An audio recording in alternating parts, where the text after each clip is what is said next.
welcome to Positive, Calm, Efficient. Oh yeah. So I'd love to welcome you all, for edition two. I mean, the first edition was quite great. No, not quite great, but really great and awesome because we had Anita with us and shared with us her wisdom. Now she runs her projects and everything.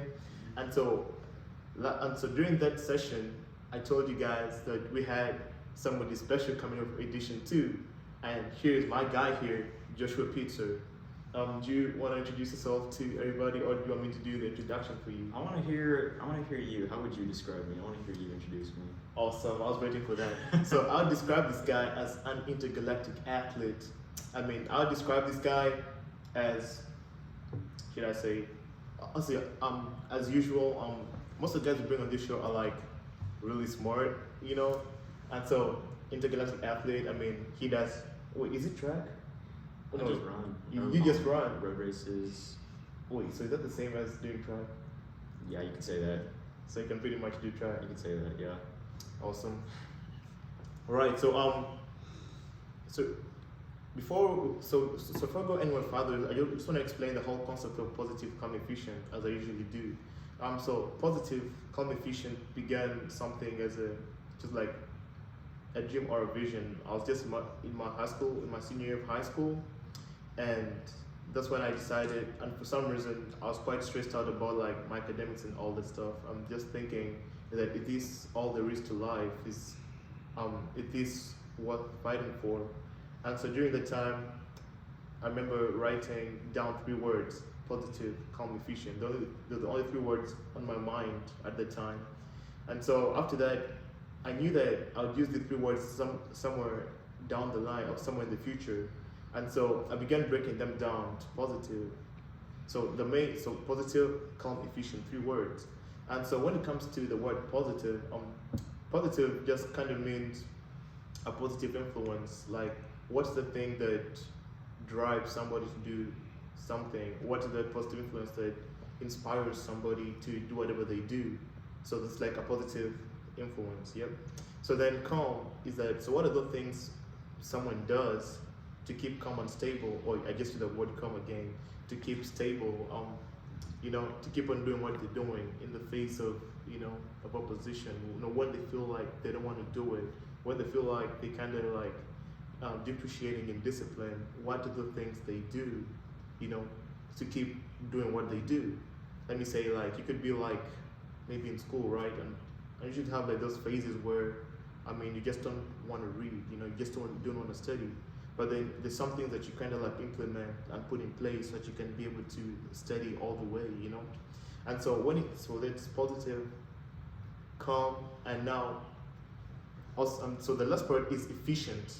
So when it comes to efficient, with efficient, I kind of describe it as, what are those things now, like the secrets these people use to get the work done, to get their projects through, to keep fit, just the thing they do to be an all-round success in the industry. And I say, so we're just getting started. It's just edition 2. We still have so many more editions coming up in the future. And so that's pretty much the whole all-round aspect of positive, calm, efficient. And all the questions going to be asked in this interview are all based on those 3 facets. Amen. Amen. All right, so Joshua, so you ready? Oh yeah, I'm ready for anything. All right, so first question: how do you feel about being interviewed by a friend of yours? I feel pretty good about it. If anyone's gonna interview me, I'm pretty happy it's you, because you're one of the only guys. A lot of people talk about, hey, we should do a podcast, but you're one of the only guys who's actually taking the action and is making it happen. And I'm glad to help and be a part of that right now. Awesome. You know what? I'm really glad I get to have you on edition 2 of Positive, Calm, Efficient. So we're still doing this. And by the way, for everyone that's watching, we're also on YouTube right now. So it's pretty awesome. All right, so we're gonna start with our first question of the day. So I'll be taking notes as usual, and you're pretty much susceptible to any questions I'm gonna ask you. Okay. All right. Number 1, positive. What are those things, or who is that person that inspired you to do the things you do today?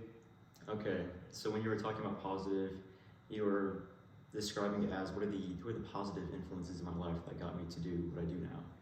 So right now, I'm describing as an intergalactic athlete.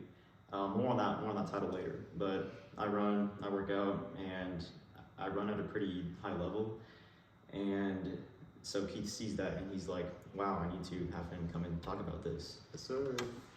And so my positive influences in my life, it started when I was young, pretty much with my family. Really, it was my brother and my dad. They were a big positive influence in my life. So we were really into sports growing up. Like we all played soccer. I played soccer for 10 years. And my dad, he would coach us and he made us work out because he got into working out. He started marathon training and he would take me and my brothers along with him. And so we would run around the park, and then eventually he started making workout plans with us. So he made Excel spreadsheets with the workout stuff, like with the workout sets. And he got dumbbells and gym equipment in the garage. And we work out in the garage. Wow. And we had these Excel spreadsheet checklists with the workouts. And like each day of the week, we would check them off. And it was, looking back on it now, it's kind of funny, that level of planning and seriousness that we were doing at such a young age. But I'm thankful for it. So when high school came around, my brother, he ran cross country, and I did everything with him. So I just ran cross country because he was also running cross country. He drove me to school every day, so I just had to do it with him. And it was a good time. We had a good time running cross country together. And then still pretty early on in high school, my dad got a gym membership. We moved out of the garage and went to an actual gym. Nice. And he took me and my brothers to the gym, and he started learning a lot about weightlifting. And he taught me and my brothers like everything he knew. So we had these long days of long, boring workouts. It was really boring, but looking back on it, I'm like really thankful that he taught us all of that, because he instilled things that I'm still doing today. And so it was definitely worth it. Interesting. And then, so that is, I'd say, the positive influence that got me started what I'm doing. And another thing I want to touch on is the intergalactic athlete. Right. So there was. I'd love to hear about the intergalactic athlete. I like how you describe me as intergalactic athlete, because that's what I have in my Instagram bio. So there was this certain minister, this pastor, and I really liked his book. I read his books. I listened to his teachings. He was really good. And then last year, 2023, I actually had the chance to meet him in person and spend a lot of time talking to him. And he described himself as an intergalactic apostle. In his website, he put his bio down, and he would go on radio shows or videos or go to talk on stage, and people would introduce him as just whatever he put in his bio on his website. And so he decided he's going to have a little bit of fun with that. And he did. He put intergalactic apostle, and I was just like, that's a really good idea. I want to do that too. And so I just copied him and said, I'm an intergalactic athlete. And now here I am on a podcast, and you're introducing me as such. So I think that's pretty funny. It's a win. It's a flex. Yeah. So you've told us about your dad, then this pastor. I think I've got an idea of who it is. Is it Andrew Womack? No, his name is James Baker. James Baker. All right, interesting. So there's reasons why I ask these questions. But Andrew Womack did introduce me to him. I found him through him. All right. So you spoke about your dad and that, and I kind of found that quite interesting, because I mean, in this day and age, like Gen Z and all the kind of stuff that's going on, like in families and all that, it's quite rare to find dads being as this overly like positive influence, like in their kids' lives, the things they do to this day. Because you find most kids these days, maybe they put like some kind of celebrity outside, maybe like a mentor or a coach, but not necessarily their parents, And so this is quite interesting that you speak of your dad in such a way. I mean, I wish I could do the same. But so that's pretty cool. I feel like I'd like to ask you more questions about your dad, but then I wonder if it's like the best platform to do that. Unless maybe you're willing to get into some more personal questions. Okay, I'll say one thing about that, then we can move on to the next one. But I'm thankful that my dad, he raised me up in the right way, and I believe it is my responsibility to fulfill the things that he raised me up to do. I believe it's my responsibility to carry out all of the good things that he instilled in me, and that is kind of his reward as a father, his reward as raising me up. It's my responsibility to carry those things out that he taught me as a young age. And I'm gonna continue to do that, and then eventually do the same for my kids. Also, I do like the fact you call it, term as a responsibility, because I'm going to ask you about that later on. All right, so still on positive, your second question. So what is the spirit or motivation behind what you do? What's your driving force? All right, so like your dad placed you on this road, he facilitated you to where you are right now. So what is that driving force? So it could also be him, I know that, right? Okay. But well, this is good, I can tell you. So I said in high school I started running cross country with my brother. And after a couple of years, I decided that I'm going to take this running seriously. I decided if I'm going to do it at all, I'm going to do it the best I possibly can. And so I went all in. I tried as hard as I could with a lot of effort. And eventually I came to a point where I realized that the amount of effort I was putting in, effort was not the limiting factor, it was knowledge. Yeah. I needed to have a certain level of expertise or high level coaching backing me up, or else I'm just running aimlessly and not really getting good results. And so once I realized that, it's like, okay, there is a right way to do things. And that applies to kind of all aspects of life, not just running. But for me at that time, it was running. There is a right way to do things. And that right there, that's very important. Very important I made that realization, because realizing that there is a right way to do things, that impacts a lot of my other decisions, such as the food that I eat, the shoes I wear, the church I go to, or even what I study in school. And so that realization started with running, and I've carried it on to other things in life. But overall, the positive spirit behind what I did, it's because I made the decision that if I'm going to do it at all, I want to do it the best I can. I love that. I love the fact that you made the decision, So now speaking of decision, so so for everyone that's watching, so now doing all this stuff, so aside from this, aside from being a student, at UC and all that, so I write, so currently doing positive, calm, efficient. I do a lot of stuff aside from what you do today. And so as I spoke of decisions, I discovered that all it takes is just you making up your mind, and and you just choose, I'm going to do this. Just make up your mind and just make the decision.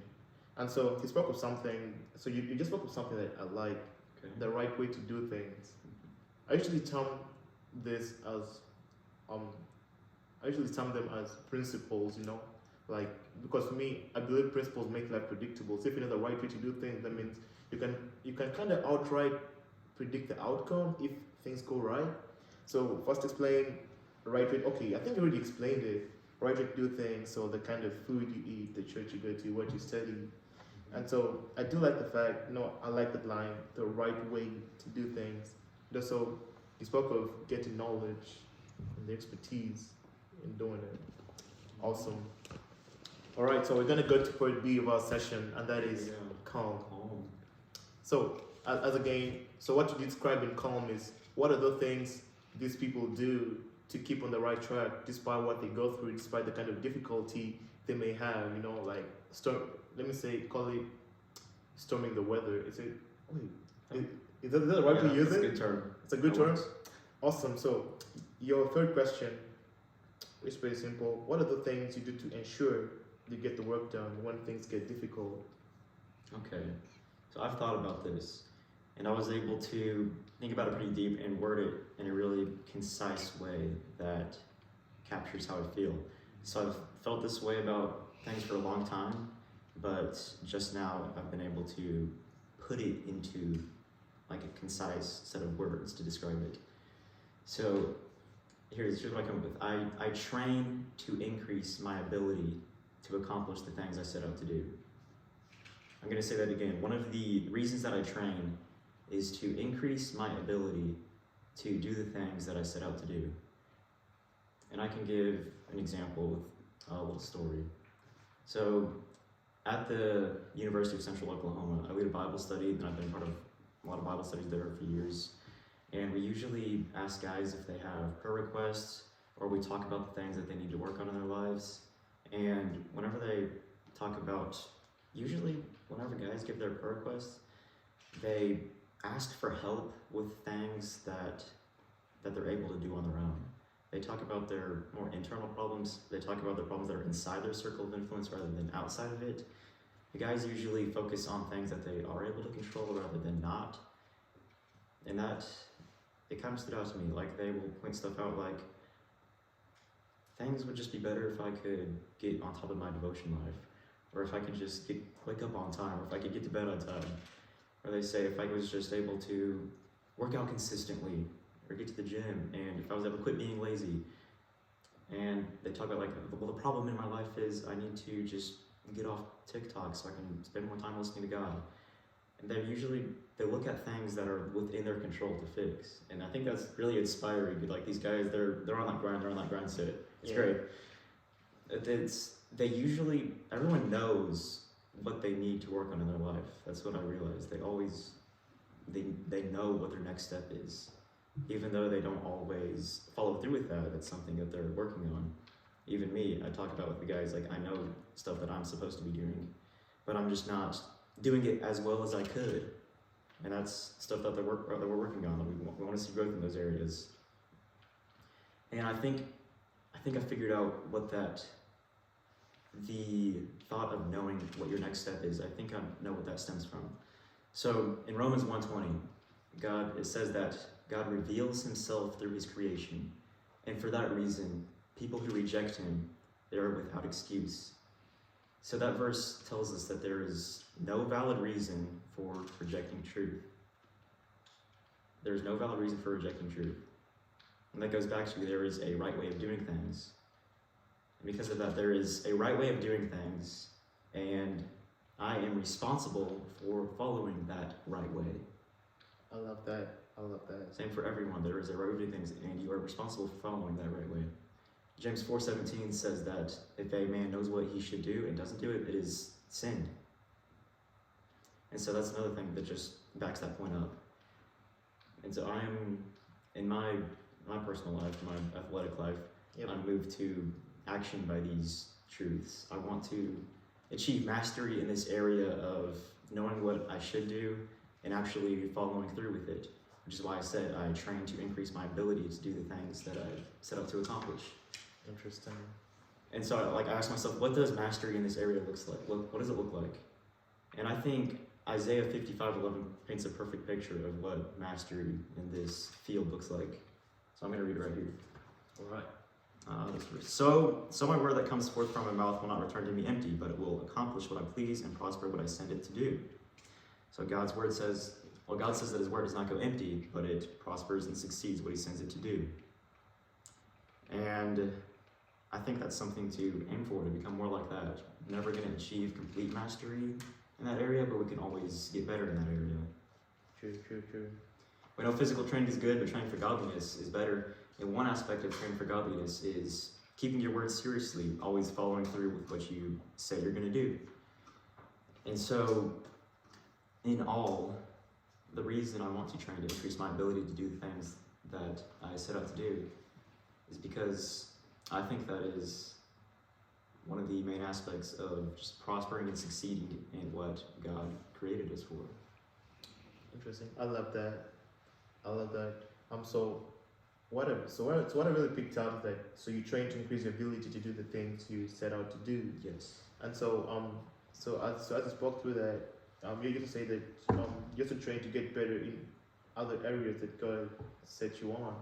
And then so here's a person that came up as I spoke this. I'm like, so what is the major turning point? So what is your major turning point? Like, let me say, you set out to do what you're doing. Let me say, like, you are an athlete, right? At the same time, I think we're sort of basing on so much, like, when you're athlete life, right? And so, what is your major turning point? Let me say, what is that point where you felt like, you know what, I have to make this decision. I have to go all out. I have to go all in, despite the fact no one else is doing it. What was that turning point? Okay. Well, I actually don't think the things that I do athletically are that extreme because I know I could do a lot more. I still feel that I'm doing a lot, but for me, it's kind of just a habit that I keep. It's not, to me, it's not like I feel like I'm doing something extremely great every single day. It's just calm. Like we talked, the second part B is calm. To me, it just feels calm. It feels calm. And it's kind of because it's the habit that I've carried on for years. Oh, it's a habit. All right. And you know that it takes about 21 days to build a habit.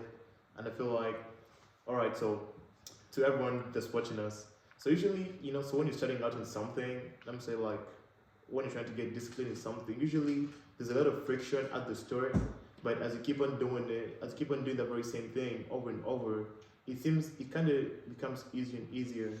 And the more you keep on walking in line with it, the much more demanding it gets at some point. Although it's like demanding, but it's like, okay, it puts this demand on you, but you know that this demand is quite lighter in the end. So you just feel like you just want to upgrade and do much more than what you're doing.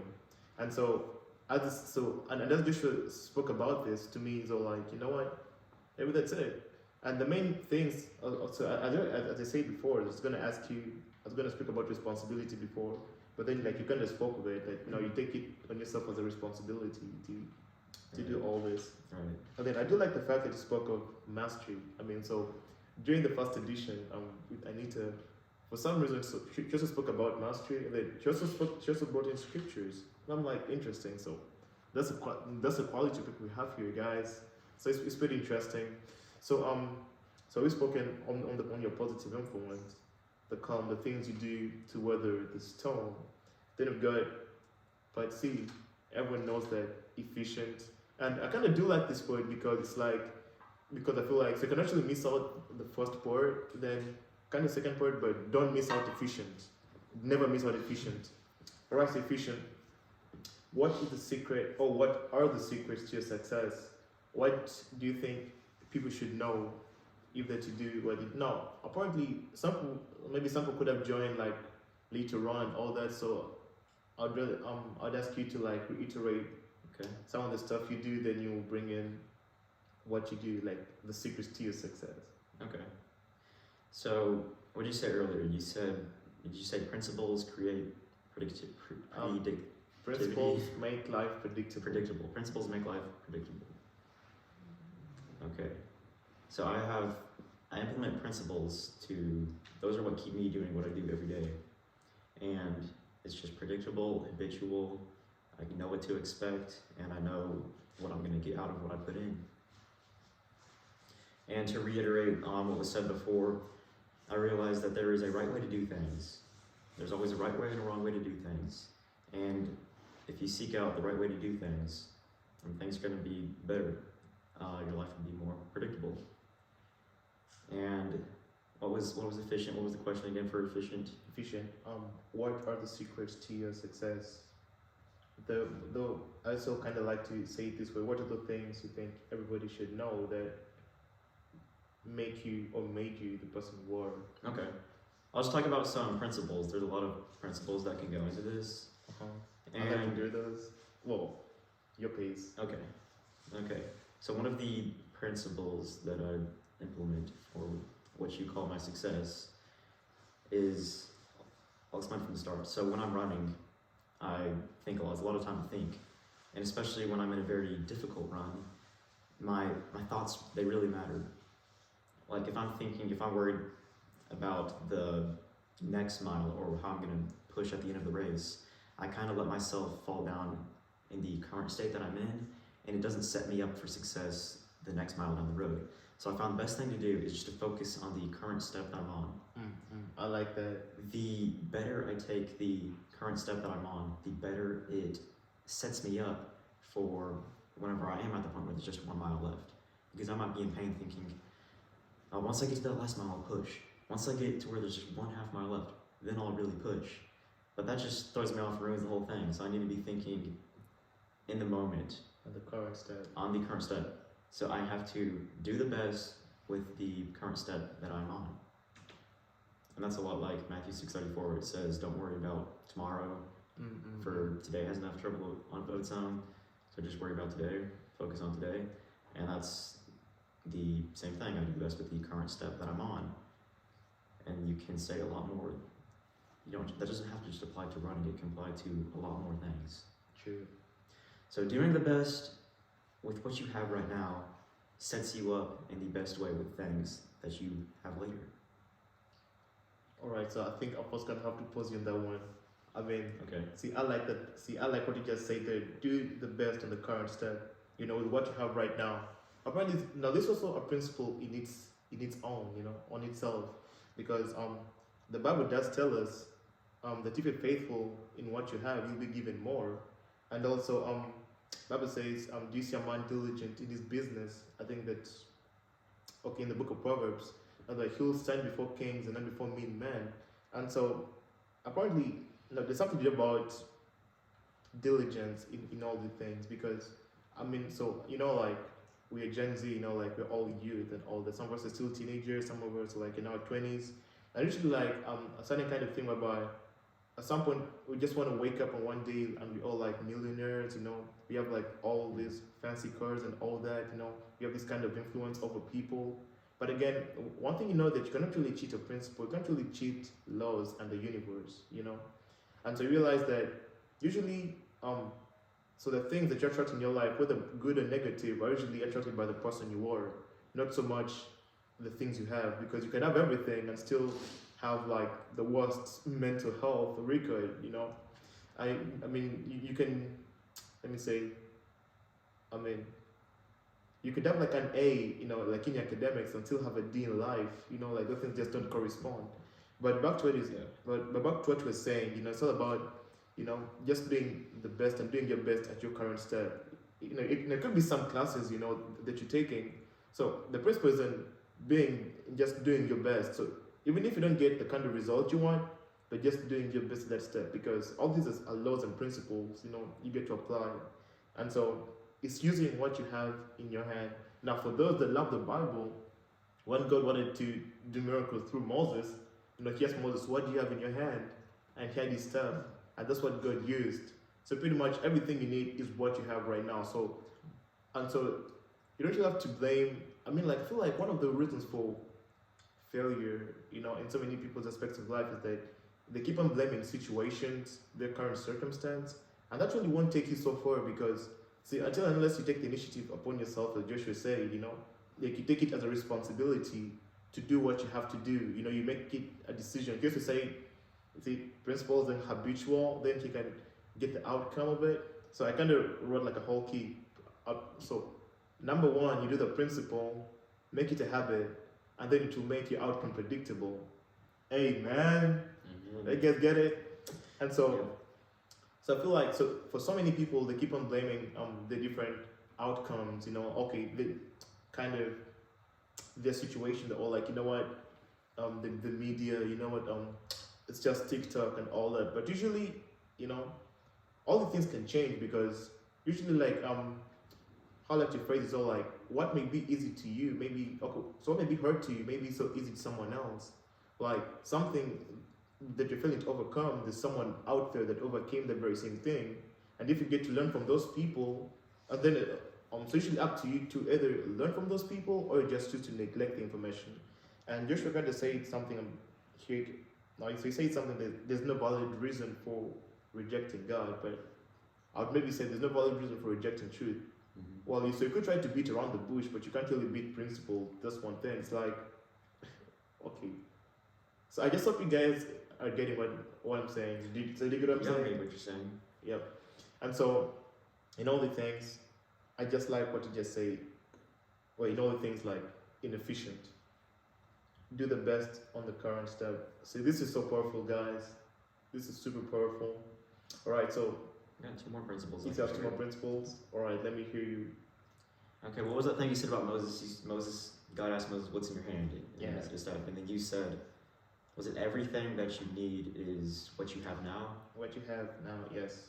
You said everything that you need is what you have now. Right, yeah, so let me also speak about that, because you can have everything you have. I mean, like, you have your mind, you can always use your mind, but then usually it's because so the more you keep distracted with all this kind of different kind of stuff, you never really get, like to get in, and understand what exactly you can do. I mean, I tell people I used to be a stutterer, by much. I mean, I used to have a lot of social anxiety when I was younger, but growing up, I got to a place whereby I got within myself and understood what I could do. Then I bring those gifts to the surface. The Bible does tell us a man's gift will create room for him. So once you get in, I feel like you always have everything you need, but it's just that some people just not as introspective as they have to be to get there. Sorry, it's mostly Joshua explaining all the things. Okay, I was just getting you to explain the principles so that I don't have to do it, but you're explaining pretty well. Awesome. And the thing is, it is already there. Like everything that you need is what you have now. And I will give an example within the context of working out.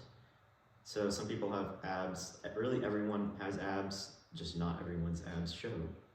True. Everyone has muscles, just not everyone's muscles show. And what is the difference between those that do and those that don't? It is the discipline, the actions that people take. The actions that people take to get their muscles to show. Everyone has muscles. It's just how you act is what makes the difference. So for me, the ability to perform at a high level, the ability to run a marathon or run at a high level, humans, they are made with that, but not everyone is able to perform at that high level. The difference is the discipline, what you do every day, your habits. So it's just like everything in life is like this. God's grace is sufficient. Everything has been provided for us. Jesus has already died and resurrected. So everything is already there. It's just, will we reach and use everything that is there for us? Will we get to that point? We are the ones who are responsible to renew our minds. Like you said, you had trouble speaking, and you realized what your potential was, and you took that responsibility, and you were the one who renewed your mind or pursued that change and made that change happen. And so this is good. You have to implement discipline to get transformation. I love that. Implement discipline to get transformation. I love that. I mean, you can continue. I'm just writing it. So yeah, that's my second principle. I'd say for efficient, you have to implement discipline to get transformation. I love this one. Right. I'd love to hear your third one. The third one. Okay. It's pretty simple. And the way I put it in words where I describe it is having a low tolerance for inferiority. So we talked about there is a right way to do things. Mm-mm. And once you know that right way, you are the one responsible for following that right way. And you can ask yourself the question, how much are you willing to deviate from the truth? Or how much are you willing to deviate from the way that you know is right? Yeah. Because a lot of us do, even I do sometimes. I know what the optimal path is, but I can look at some things like, I want to do this instead. I want to maybe stay up late, maybe do this with my friends. It'd be better if I didn't right now, but I'm going to sacrifice a little bit of future potential for some temporary fun. Like I can consciously make that decision. I can decide that I'm going to deviate from my principles just a little bit this time for a little bit of fun. Yeah. And then after that, just got to stay responsible and get back on track. But overall, having a low tolerance for inferiority, it's about being solid in your values. Not deviating from that correct path. You've got to just be solid in what your values are. In your values? In your values. In your values. Mm-hmm. I love that.